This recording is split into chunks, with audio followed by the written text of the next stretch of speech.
Mari kita sama-sama mempersiapkan diri, kita akan mendengarkan firman Tuhan, kita berdoa terlebih dahulu bersama-sama ya. Mari kita berdoa. Ya Bapa kami yang ada di surga, kami bersyukur untuk roti hidup yang sudah Tuhan berikan di dalam Yesus Kristus. Kami boleh mengenal Yesus Kristus, kami boleh percaya kepada Yesus Kristus, dan juga kami boleh dipelihara oleh Roh Kudus. Kami berdoa Tuhan supaya Tuhan boleh membimbing kami untuk boleh bertumbuh terus di dalam Tuhan lewat kebenaran firman Tuhan yang boleh kami terima di dalam Alkitab maupun di dalam ibadah minggu yang kami ikuti.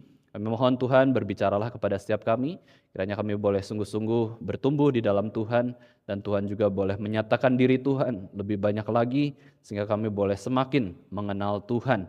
Berkatilah pemberitaan firman Tuhan pada sore hari ini, kiranya Roh Kudus boleh memberkati setiap kami. Dalam nama Tuhan Yesus, Tuhan dan Juru Selamat hidup kami satu-satunya, kami sudah berdoa dan mengucap syukur. Amin. Mari kita buka Alkitab kita dari Ulangan 6. Ulangan 6 pasal yang keempat. Kita baca bersama-sama ya. Ulangan 6 pasal yang keempat. Kita merenungkan tentang sifat Allah. Ya, salah satu sifat Allah di dalam ayat ini itu Allah itu Esa. Mari kita baca bersama-sama, buka suara, Ulangan 6 ayat 4. Dengarlah hai orang Israel, Tuhan itu Allah kita, Tuhan itu Esa. Nah, salah satu kepercayaan tentang Tuhan yang sangat mudah diterima oleh banyak orang dan juga banyak agama adalah Allah itu Esa. Allah itu tunggal, Allah itu satu saja. Ya. Kalau kita di sini, saya yakin semua percaya bahwa Allah itu ada satu ya. Tidak ada yang mengatakan enggak ada Allah. Atau Allah itu ada banyak ya, enggak. Kita percaya bahwa Allah itu ada satu dan kita memang harus percaya Allah itu ada satu karena itu kebenaran dari Alkitab sendiri.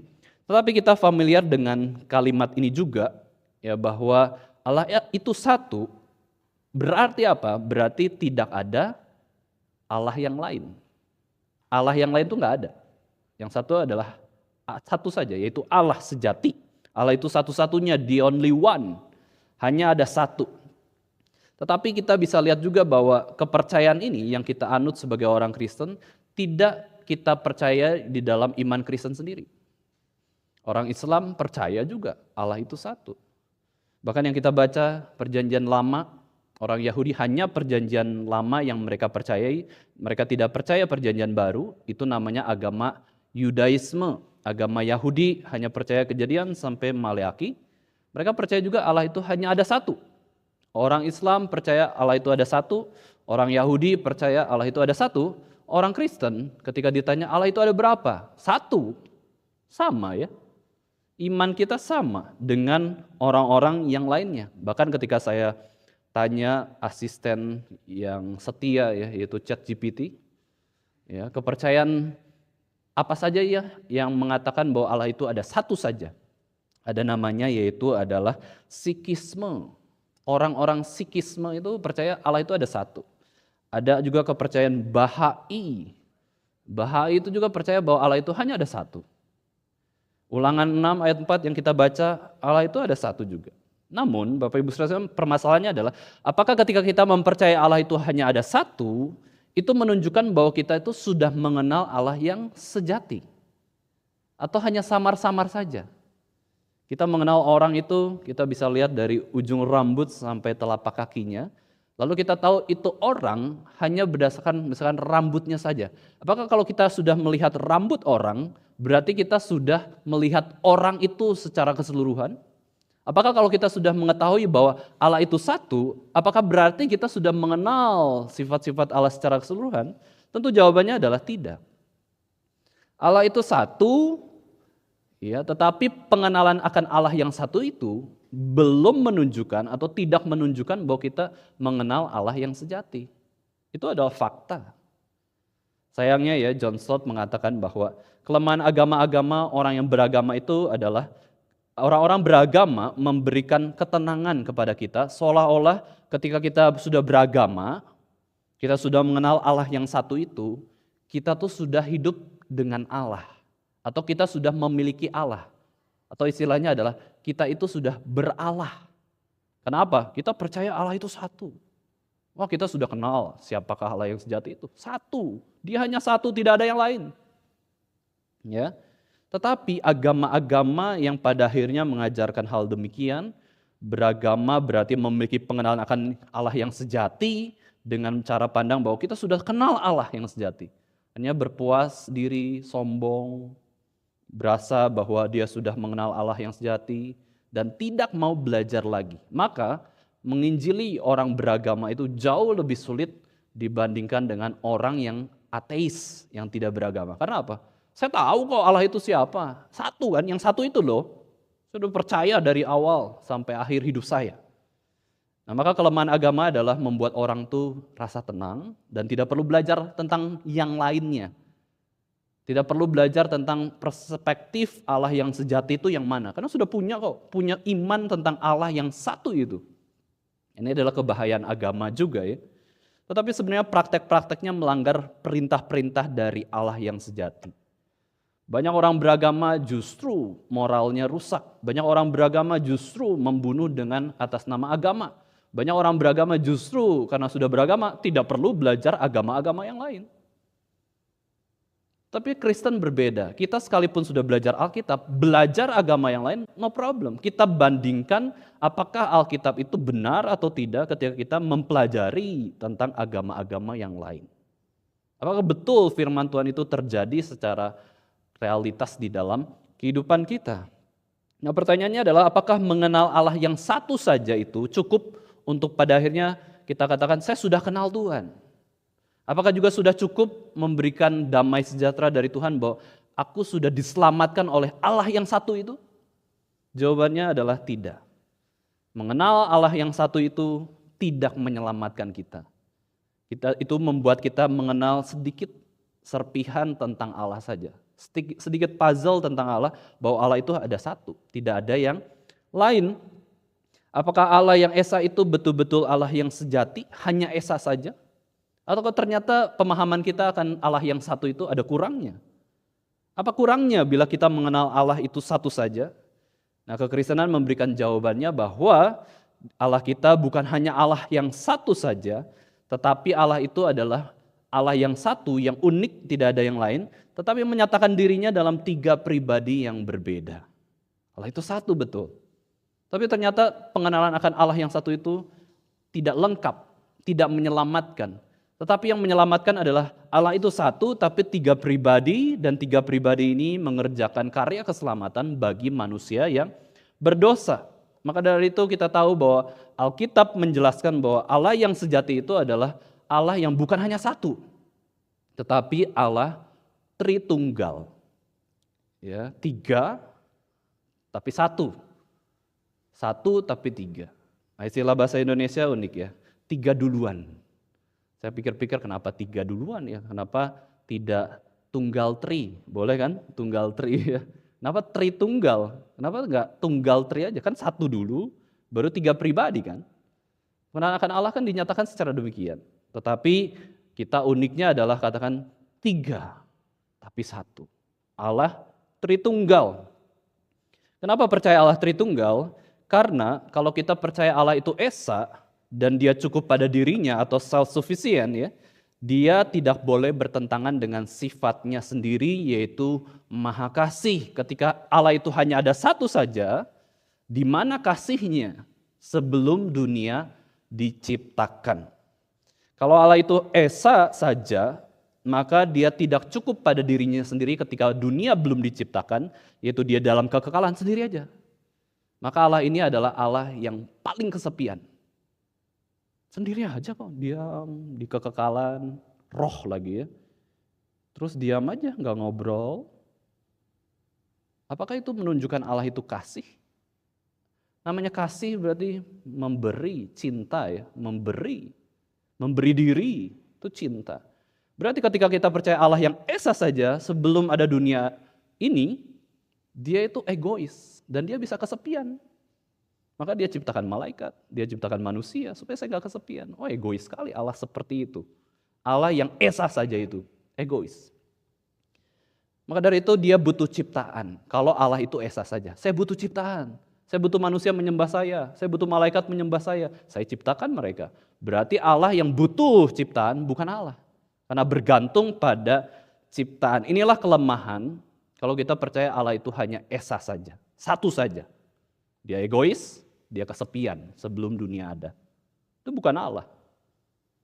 Ya, di mana kasih Allah ketika sebelum ada ciptaan ini? Dia menjadi pribadi yang egois, sendirian, kesepian, nganggur, gak berguna, sendiri doang kok.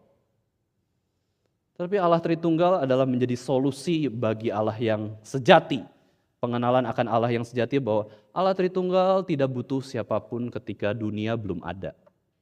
Karena Bapa mengasihi anak, anak mengasihi Roh Kudus mengasihi Bapa. Allah ini satu, tiga pribadi cukup pada dirinya sendiri, tidak butuh malaikat, tidak butuh manusia, tidak perlu ciptaan, tidak bergantung pada ciptaan, tetapi bergantung pada tiga pribadi mereka sendiri. Hari ini kita merenungkan seperti apa sih Allah yang esa itu ya. Sungguh-sungguh esa itu seperti apa? Bukan berarti tanpa arti ya, Bapak Ibu Saudara sekalian, ketika kita memikirkan bahwa Allah itu hanya ada satu, itu penting sekali. Kita harus sungguh-sungguh percaya Allah itu hanya ada satu. Ingat hukum pertama, jangan ada padamu Allah lain di hadapanku. Allah lain itu gak ada, tidak eksis, tapi kamu mengada-ada bahwa ada Allah lain. Sehingga kamu berzinah, berselingkuh secara rohani, karena kamu tidak mau menyembah Allah yang sejati, tetapi menyembah Allah buatan pikiran kamu yang berdosa sendiri. Nah, pertama-tama Allah yang esa adalah pertama ya, Allah adalah dasar dari keberadaannya sendiri. Dia eksis, ada bukan dari luar dirinya. Dia ada berdasarkan dirinya sendiri. Dia ada karena dirinya sendiri, itu namanya self-existent. Ya. Esa berarti apa? Satu berarti apa? Dia makhluk tertinggi di antara seluruh makhluk. Maka betul ya, ketika dikumandangkan bahwa tidak ada yang lain selain Allah. Amin, betul, gak ada yang lain selain Allah yang sejati, Allah Tritunggal. Yesaya 44 ayat 6 mengatakan, aku yang terdahulu, aku yang terkemudian. Tidak ada Allah selain daripadaku. Ini orang Yahudi sangat percaya kepada firman Tuhan yang melalui Nabi Yesaya ini. Akulah yang terdahulu, akulah yang duluan, akulah yang masa lalu, yang dulu, akulah yang terkemudian. Aku ada melampaui waktu, aku ada dalam kekekalan, tidak ada Allah yang lain selain daripadaku. Dan Yesus pun menegaskan di dalam perjanjian baru Allah kita itu esa. Nah, Bapak Ibu sekalian ya, kalau kita punya barang-barang yang kita beli atau kita buat sendiri, kita buat barang saja ya, manusia itu ingin memberitahu lokasi pembuatannya.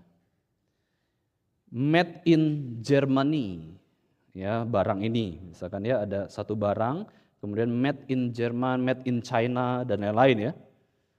Nah, pertanyaannya kalau kita katakan bahwa kalau kita buat sesuatu saja bisa tulis ada made in where. Nah, bagaimana dengan manusia? Manusia itu made in where? Kita dapat berpikir bahwa oke, manusia made from God lah. Made in God. Kita semua dicipta oleh Allah. Terus kemudian kita pikir lagi, oke, semua yang ada ini berarti ada yang membuatnya atau menciptanya. Nah, pertanyaannya, Allah itu siapa yang ciptakan dia, siapa yang buat dia? Kita bisa bertanya seperti itu enggak? Semua yang ada ini ada penyebabnya gitu ya. Nah, kalau Allah sendiri ada penciptanya enggak ya? Ada pembuatnya enggak? Nah, kita bisa dapat dengan mudah mengatakan jawaban bahwa ya dia enggak ada yang buat, enggak ada yang cipta, karena dia sang pencipta. Berarti Allah itu tidak ada yang ciptakan, karena dia bukan ciptaan. Tidak ada yang buat dia, karena dia bukan buatan seseorang pribadi yang lain. Berarti Allah itu beda dengan kita. Allah itu satu, dia sang pencipta. Ada salah satu anekdot atau cerita singkat yang lucu tentang Allah yang self-existent ini ya Bapak Ibu sekalian ya. Nah, diceritakan bahwa ada dua anak kecil lagi ngobrol di taman yang indah, banyak pohon-pohon seperti itu ya. Terus kemudian si anak kecil yang pertama itu tanya, kamu tahu nggak pohon-pohon di sekitar sini itu asalnya dari mana? Asalnya dari mana ya? Terus pikir-pikir anak yang kedua, oh Allah yang ciptakan pohon-pohon itu. Wih, sangat rohani ya. Dia tidak bilang bahwa ya ada dari tanah ini dong. Tanah ini ada tumbuhan yang muncul. Terus kemudian anak kedua itu tanya ke anak pertama, kalau gitu kan kita tahu ya pohon itu dari Tuhan ciptakan ya. Kalau kita tahu nggak dari mana kita berasal? Ya, tanya, ngetes anak pertama.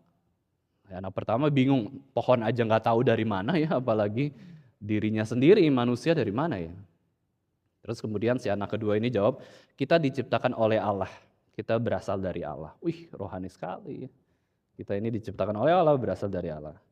Nah, anak satu berkata, oke, saya percaya. Terus pertanyaannya adalah, dari mana Allah berasal? Terus anak kedua dengan cepat katakan, ya Allah berasal dari dia menciptakan dirinya sendiri. Ya, dia menciptakan dirinya sendiri. God is made from God. Ya, Allah menciptakan dirinya sendiri. Ya. Ketika kita cermati hal ini, Bapak Ibu sekalian, mungkin jawaban anak kedua ini kita katakan, wah pintar juga nih, main logika kan. Semua itu ciptaan Allah. Tapi ada kelemahan dari dasar logika ini, bahwa dia itu berpikir bahwa semua yang ada itu karena diciptakan oleh Allah. Padahal Allah tidak menciptakan dirinya sendiri.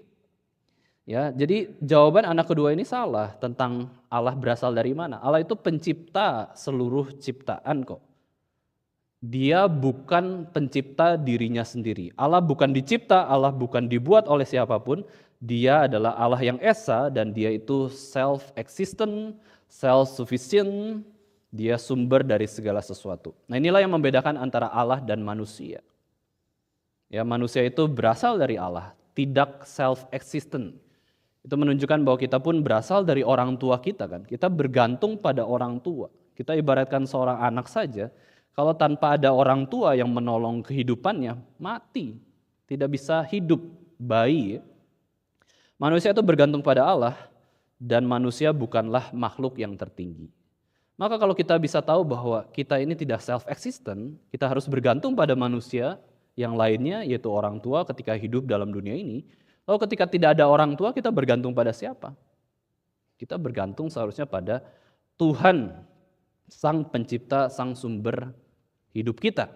Nah, jika manusia bergantung pada hal-hal yang bukan Allah, akhirnya kita bergantung pada handphone. Ini kan pergumulan anak-anak zaman sekarang ya. Orang tua mendidik anak gimana ya supaya anak itu tidak bergantung pada gadget.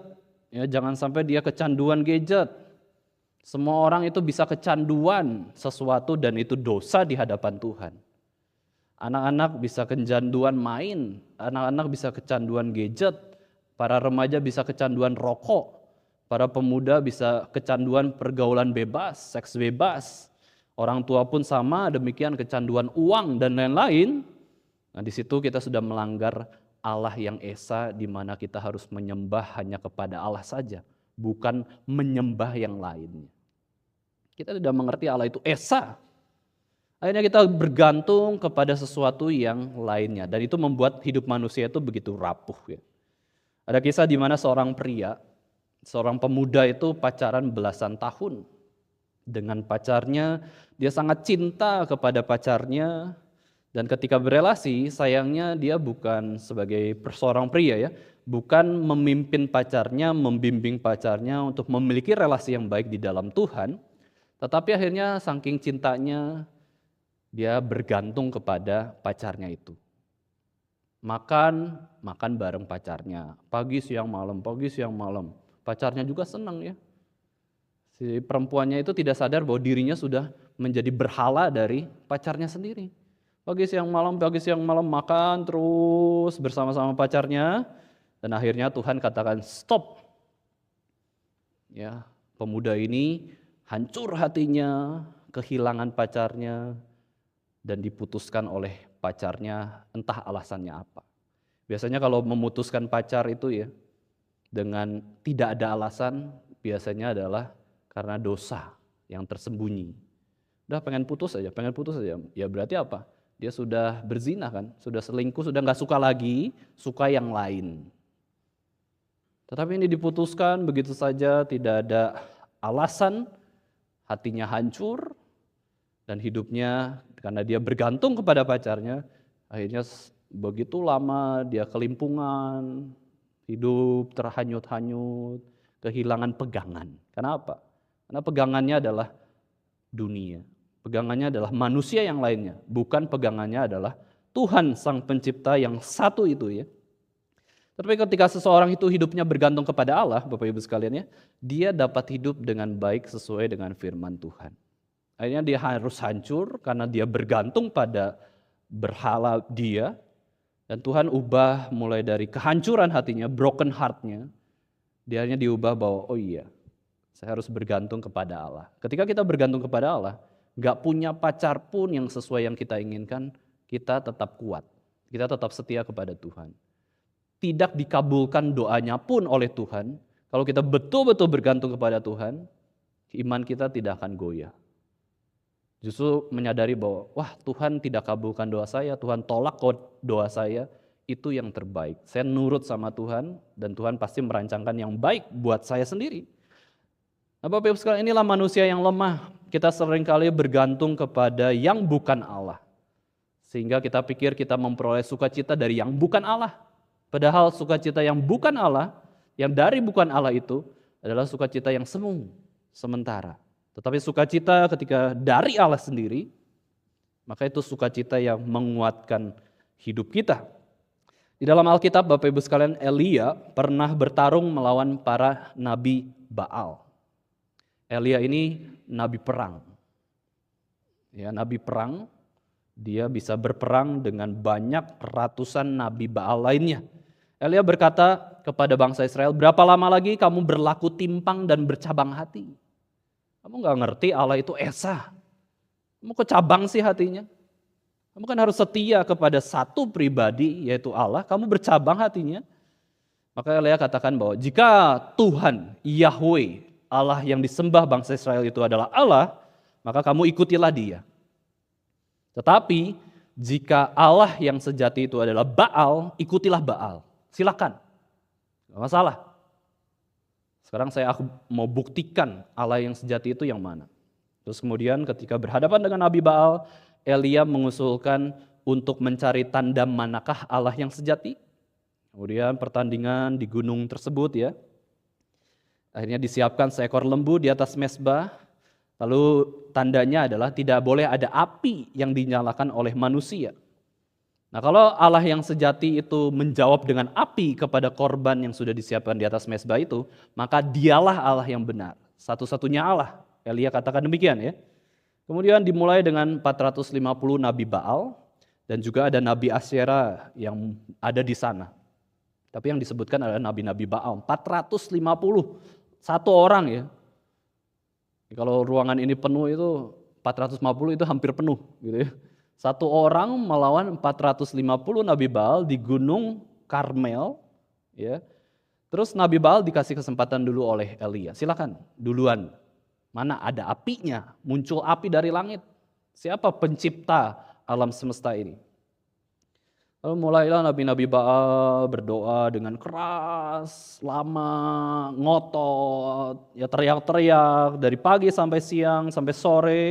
Menari-nari, loncat sana, loncat sini, teriak-teriak, bahkan menyakiti diri sendiri, menoreh-noreh tangannya dengan benda tajam sampai berdarah. Api, tolong turunkan api, membakar korban ini. Nabi-Nabi Baal itu 450 orang. Percaya bahwa Baal itu berkuasa. Baal itu adalah Allah mereka, dewa mereka. Tapi tidak ada suara. Ya, tidak ada yang menjawab, tidak ada api sedikit pun. Elia kemudian menghina para nabi Baal. Ya mungkin Nabi Baal itu lagi di jamban, ya lagi di toilet, entah lagi buang air kecil atau buang air besar kali, nggak bisa kasih api, kurang lebih gitu ya. Wah ini Nabi Elia tuh berani sekali ya menghina 450 orang dengan kepercayaan yang salah. Ya, nabi-nabi Baal itu bodoh. Nah, sekarang Elia berdoa kepada Allah yang sejati, bahkan kita tahu ya ceritanya ya, tambahin air dulu, tambahin deh airnya. Ya, siram korban itu dengan banyak air sampai basah sekali. Kita tahu ya, natur api dan air itu, api kalah sama air. Tapi kemudian ketika Elia berdoa dengan tenang saja, nggak lama-lama, nggak heboh-heboh, nggak ngotot-ngotot, kayak doa sekali, ya Allah yang sejati kiranya memberikan api untuk menghanguskan, membakar korban itu sampai habis. Ya, kemudian ada api yang begitu besar membumi hanguskan korban di atas mezbah itu. Nah, di situ Elia mau mengajarkan kepada bangsa Israel, mana sih Allah yang satu itu, yang sejati itu? Bukan dewa-dewa Baal, tetapi Allah Israel. Nah, di sini juga saya sedang lagi baca ya saat teduh dari kitab Hakim-Hakim. Gideon dipanggil Tuhan ya, Hakim Gideon dipanggil Tuhan untuk membebaskan bangsa Israel dari perbudakan orang Midian atau penjajahan orang Midian ya. Terus kemudian Tuhan kasih tugas lebih awal dulu, yaitu Gideon, kamu hancurkan patung Baal. Ya, patung Baal dihancurkan. Gideon takut, nanti kalau saya hancurkan patung Baal, nanti orang-orang yang menyembah patung itu marah sama saya. Gimana Tuhan?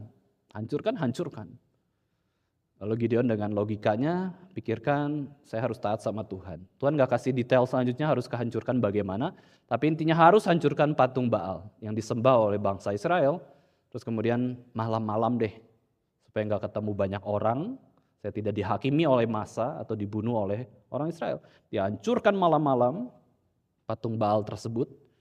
Kemudian orang-orang kaget. Saya ini menyembah Baal, tapi patungnya sekarang hancur. Siapa pelakunya? Terus dicarilah pelakunya. Oh, ketemu Gideon. Terus orang-orang ketemu papahnya Gideon. Ya, papa Gideon, ini anakmu kok kurang ajar. Hancurkan patung berhala, patung Baal yang kami sembah. Terus papanya Gideon itu bijaksana ya. Kalau Baal itu punya kuasa yang besar, ya biarlah dia bela dirinya sendiri. Jangan bunuh anakku, itu anakku. Gideon itu anakku. Siapa hak kamu mau bunuh Gideon? Tidak boleh membunuh, gitu ya. Sekarang kalau Baal itu betul-betul Allah yang sejati, biarlah dia bunuh Gideon. Bukan kamu. Kalau Baal itu hidup, punya kuasa untuk membela dirinya sendiri, dia yang lawan Gideon sendiri. Biarlah Gideon dikutuk oleh Baal. Wah, kemudian masyarakat Israel mulai tenang, ya udah betul-betul. Logika juga ya. Kalau memang Baal itu hidup, ya suruh bunuh aja Gideon yang menghancurkan patung Baal. Nah, ini Bapak Ibu sekalian kita bisa lihat buktinya Gideon tetap hidup, nggak ada masalah, bahkan mengalahkan pasukan Midian yang 120.000 orang, ya dikalahkan dengan 300 orang saja. Tuhan tidak mau pakai puluhan ribu orang Israel, Tuhan pakai 300 orang yang dipimpin oleh Gideon. Ini menunjukkan Allah itu satu yang berkuasa mampu mengalahkan 120.000 pasukan Midian. Itu Allah yang esa. Kita percaya kepada Allah yang satu-satunya, yang benar. Harus bersyukur atas anugerah Tuhan ini ya. Nah, Allah yang esa yang kedua adalah Allah yang esa itu berarti dia kekal. Ya. Tidak ada satu waktu, satu masa di mana Allah yang esa ini tidak ada. Dia selalu ada. Dia Allah yang satu itu. Dia selalu ada di dalam relasi Tritunggal dan dia punya kekuatan untuk selalu ada dan selalu berkuasa dalam kehidupannya. Sehingga ketika kita mengenal Allah yang esa itu, dia berbeda dengan kita, dia itu maha kuasa dan dia tidak butuh siapapun untuk menolong. Nah, kita lihat slide Bapak Ibu sekalian ya. Salah satu pengakuan iman reform dikatakan ya di dalam Westminster Confession of Faith, dia dikatakan bahwa God had all life, glory, goodness, blessedness in and of himself and is alone in unto himself all sufficient. Ya. Not standing in need of any creatures which he hath made, nor deriving any glory from them, but only manifesting his own glory in whom, through whom, and to whom are all things, and had most sovereign dominion over them, to do by them, for them, or upon them whatsoever himself pleased. Ini bahasa lidah Inggris ya Bapak Ibu sekalian. Sekarang kita terjemahkan. Ya, next slide. Bahasa Indonesia ya, bahasa lidah bahasa Indonesia ini ya. Allah memiliki segala hidup, kemuliaan, kebaikan, dan kebahagiaan di dalam dan dari dirinya sendiri. Dan hanya dia saja di dalam dan bagi dirinya sendiri yang sepenuhnya maha cukup, tidak memerlukan makhluk manapun yang telah Ia ciptakan, dan tidak memperoleh kemuliaan apapun dari mereka, melainkan hanya menyatakan kemuliaannya sendiri di dalam, oleh, melalui, dan kepada mereka, Allah Tritunggal ya.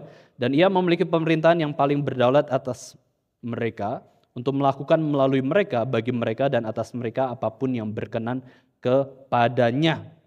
Ya, ini adalah Allah kita. Bagaimana Tuhan menyatakan dirinya melalui ciptaan juga ya.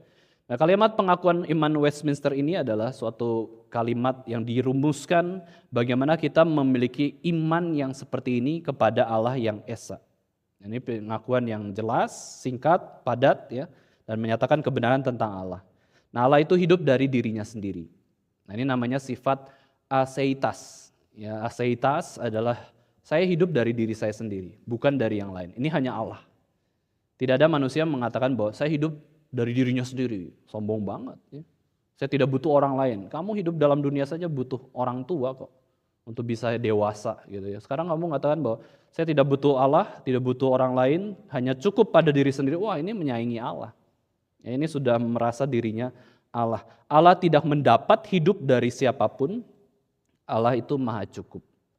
Allah tidak membutuhkan malaikat, Allah tidak membutuhkan manusia, Allah tidak membutuhkan pohon-pohon, Allah tidak membutuhkan daging babi, ya, Allah tidak membutuhkan semut, Allah tidak membutuhkan lautan, gunung, Allah tidak membutuhkan bumi, matahari, alam semesta, Allah tidak butuh siapa-siapa.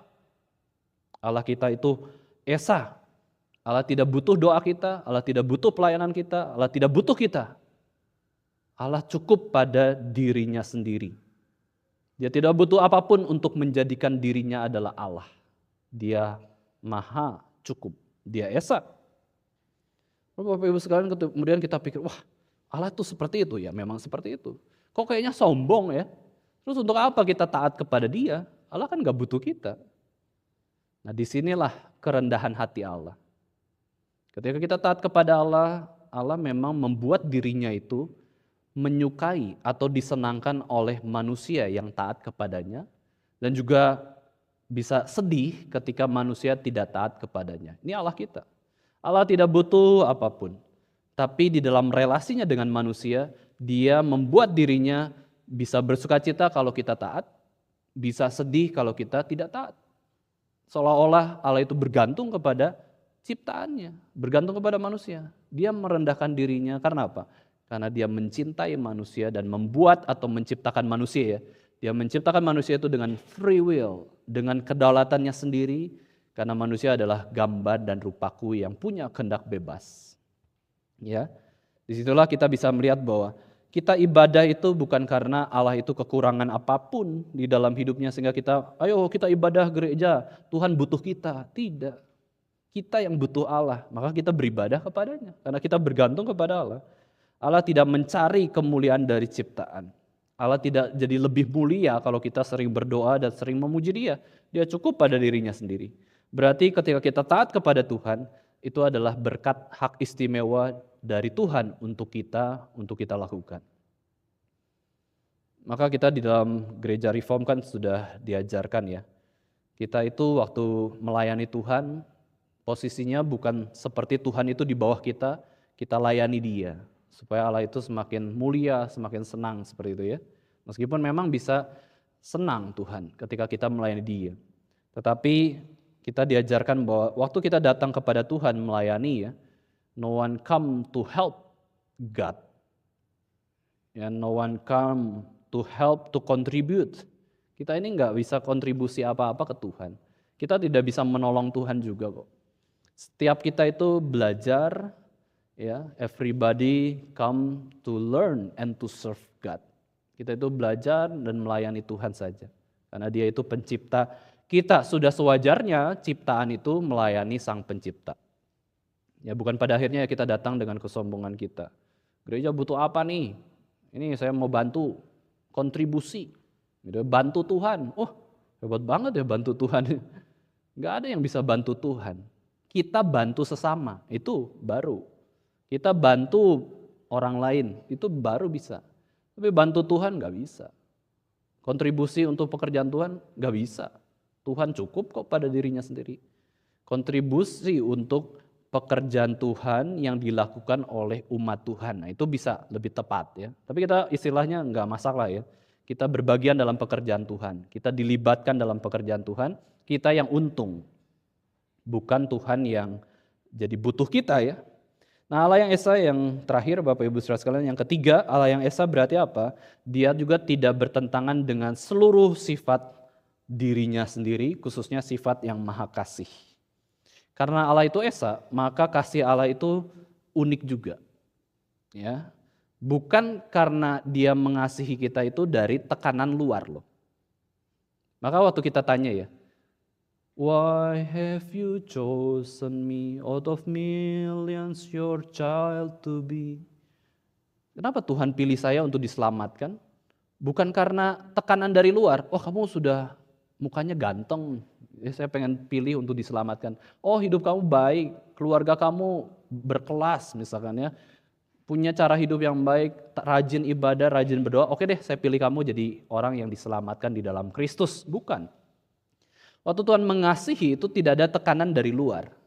Kalau kita kan disuruh mengasihi, oh iya, orang tua suruh saya untuk menghormati dia, atau Tuhan suruh saya hormati dia, kalau enggak celaka, ada tekanan dari luar. Karena kita bukanlah Allah yang Esa itu. Kita dapat perintah, dapat mandat untuk mengasihi. Apalagi orang yang baik sama kita. Orang itu sopan banget sama kita, masa kita enggak sopan? Orang itu sudah memberi banyak kepada kita, masa kita nggak ada sungkannya, balas budinya? Nah, itu kan tekanan dari luar ya, atau penyebab dari luar kita mengasihi. Oh, pelayanan gereja ini baik, wah oke deh, saya mau kontribusi, saya mau persembahan lebih banyak karena gereja ini tuh sudah menghormati saya, kayak gitu misalkan ya. Pendetanya menghormati saya, oke deh, saya kasih persembahan lebih banyak. Misalkan kayak gitu ya. Bapak Ibu sekalian, seringkali kasih kita itu dari luar pengaruhnya. Tetapi Allah yang Esa ini mengasihi dari siapa? Dari dirinya sendiri. Ya, tidak ada paksaan, tidak ada karena ketakutan. Kasih Allah itu sempurna. Dia mau mengasihi karena dia mau mengasihi.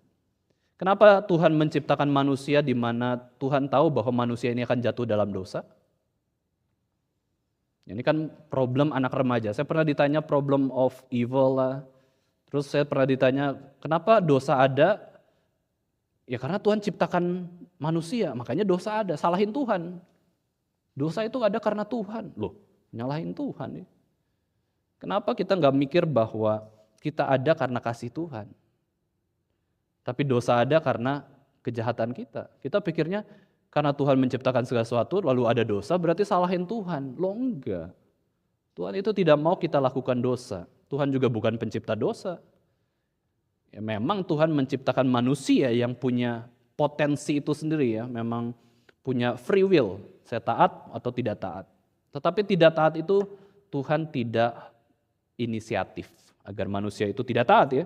Tuhan inisiatifnya terus mengasihi dan agar ingin supaya manusia itu taat kepada Tuhan. Maka kasihnya mengalir dari dirinya sendiri, kasih Allah. Jadi kita bisa jawab semua pertanyaan yang kita bingung tentang dunia ini dengan pertanyaan yang mau belajar bahwa kenapa dunia ini ada? Karena kasih Allah. Kalau Tuhan tidak mengasihi dunia ini, Tuhan tidak akan ciptakan dunia ini. Kenapa kita ada di dalam dunia ini? Karena kasih Allah. Kasih Allah itu sangat besar, menjadi alasan untuk segala sesuatu yang baik. Kasih Allah itu luar biasa dan itu berbeda. Karena Allah ada satu, ada kasih yang berbeda dibandingkan seluruh manusia yang lainnya. Yaitu adalah kasih Allah Tritunggal. Sejak kekekalan, Allah Tritunggal saling mengasihi. Dan Allah yang benar ini adalah menyatakan dirinya sebagai Allah yang penuh kasih kepada manusia yang berdosa. Ketika manusia diciptakan oleh Tuhan, Adam dan Hawa ini ya, Tuhan kan tidak mendorong mereka untuk lakukan dosa. Tuhan itu sediakan Taman Eden, sediakan segala sesuatu untuk mereka supaya mereka tidak jatuh dalam dosa. Jadi Adam dan Hawa itu kurang lebih ya, sangat mudah untuk taat kepada Tuhan sebelum naturnya berdosa. Itu Tuhan kita.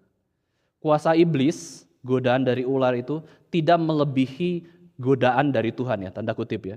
Godaan dari Tuhan atau support dari Tuhan supaya Adam dan Hawa itu bisa taat.